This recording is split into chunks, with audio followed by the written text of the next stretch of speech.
مشاهدينا الكرام، مرحبا بكم.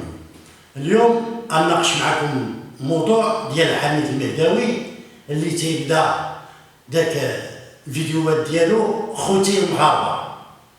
هاد السيد هذا ما فهمناش واش تيدير الصينيه تيجمع الفلوس او في الحلقه في الكيران تيبيع البوماده ديال الكزيمه بحال اللي كان تيبيع مرتضينا.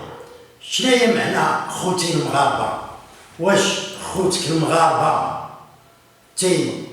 تيشيدوا بالارهاب وتيشيدوا بحماس وتيشيدوا بالبوليزاريو؟ هادو هما خوتك المغاربه. وين خوتك المغاربه اللي تتشوف فيهم خوتك؟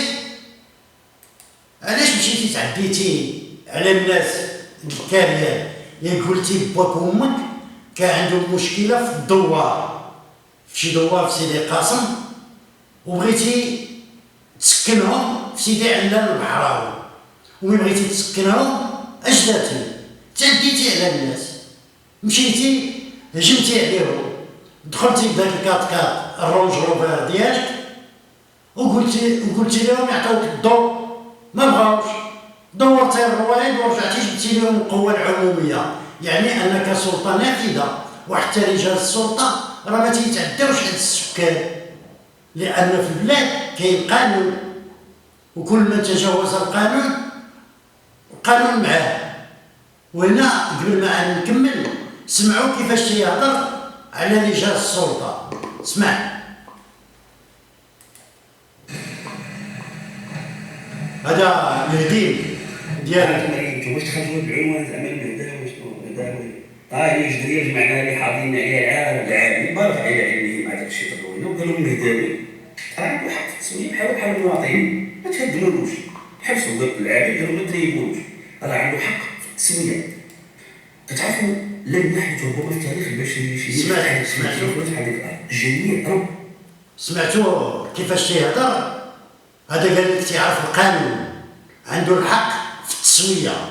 هذا النص هو الاحتيال على المستمعين. كيفاش عندك حق في التسويه؟ هي الاصل ما عندكش رخصه باش دير التسويه. واش التسويه تتبنى بدون رخصه؟ شكون اللي تيسبق؟ تتسبق الرخصه، انضباط القانون، انضباط قانون التعمير، انضباط قانون حفر المياه، انضباط القانون ديال تثبيت البطوات. البلاد راه ماشي فوضى اللي ناض الصباح يزرع شي بوطو في وسط الطريق ولا في شي دوار ولا جو سي با. كيفاش اليوم تتقول لنا التسويه زعما راك مظلوم؟ ولا صاحبي راك ما مظلوم، ما تزبطها، انت اللي ظالم. ظلمتي الناس وديتو لهم الزيت ديالهم وجبتي لهم القوه العموميه، خلقتي فيهم الرعب، وتجي وتقول بغيتي التسويه. خوتي المغاربه باش هادي خيتي ولا طيطي ولا بيبي، خوتك المغاربه راه ما يرضاوش يشوفوا واحد اعلامي افتراضا، لانك انت ما اعلامي ما صحافي. واحد الراجل تيهتم وولف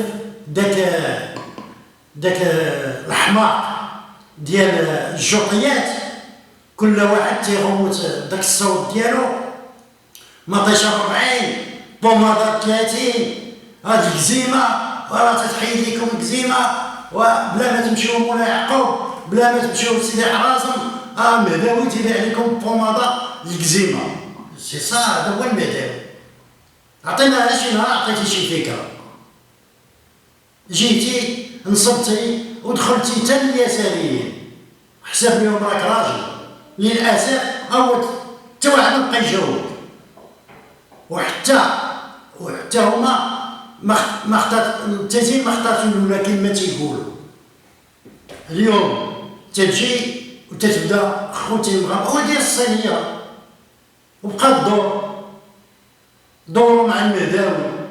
قال لك جمع جوج دريال، ياك جمعتي جوج دريال، ياك شاري الدار في سلا، قلتي بعتيها حتى هي، مشيتي شريتي في اجلال، واش شريتي بيرو ولا كاري بواحد البركه في الشهر تبارك الله. وفاش وقع لك المشكله الدار هبطتي من الرونج روفير وديتي وليتي تتركب في الداسيه، زعما داير حمله انتخابيه، زعما المغاربه راه سداج ولا المغاربه مغفلين، ولا المغاربه الا ما كانش المهداوي راه ما الشمس ما عطلعش، ولا المهداوي اللي بنى المغرب، ولا المهداوي اللي وضع برامج اجتماعيه وسياسيه وثقافيه ورياضيه في هذه البلاد السعيده. نتوما واحد المجموعه ديال مهرجين تتبيعوا التشريم في البلاد، تتبيعوا التشريم في الوطن، وما نظنش شي مغربي يقبل منك خويا او اختي لسبب بسيط، كل شيء تعرفك، وتا واحد ما غافل على داك الشيء اللي تدير.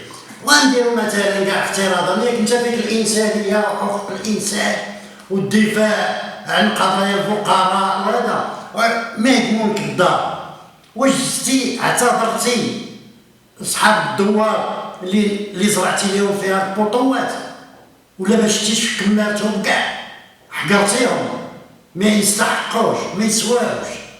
هذا هو المداوي. كان هزتي عندهم بعدا وشربتيهم جلستي تشرب شي كويزاتي معاهم وتضرب شي جبانيات البيصار ناشفه بلا زيت، لان الزيت ديتي عليهم من بعد ما ضبطوا المعصره ما عندهاش قانون، وهي المعصره عندها سنوات اكثر من 50 سنه تيدورها الحمار، ما خليتيهم يعيشوا حتى بخاطرهم، جيتي صنعتيه بالباله في المنطقه. وراه الله يمهل ولا يهمل، وهذه هي قاعده الحياه. لا القانون اش القانون تتعرف؟ والقانون يلا عطيني شي قانون تيقول لك دير التسويه، سير بني واجي ندير التسويه، عطيني شي قانون يلا جبت لي شي نص قانون في التعمير ولا اي قانون. جيبو حتى من امريكا، تشد في امريكا، وراه امريكا واحد المراه تدافع عليك السي المهداوي، تتشد ديك الجدر ديال يوتيوب تيتسحب لك راك انت سلطه عالميه وتتقول مهدوا لي الدار كيفاش بغيت تيقوم فيكم البوليزاريو في الحكم الذاتي. واش جاب البوليزاريو الله؟ يلا والبوليزاريو راه منظمه مجهوله ومصنفه ارهابيه في امريكا، وانت لا كنتي تتقرب المخابرات العسكريه الجزائريه بحال الرادي النيلي ولا بحال الطوجني، قولوا لنا احنا ما عندنا مشكل، احنا مزيان يكون عندنا هذا البخوش في البلاد، مزيان اللي يديروا المعارضه، باسكو بحالهم بحال داك تيكونوا قال لك تيران تتناطع وسخط الله على البرواد، هي ديالنا. وشكرا لكم.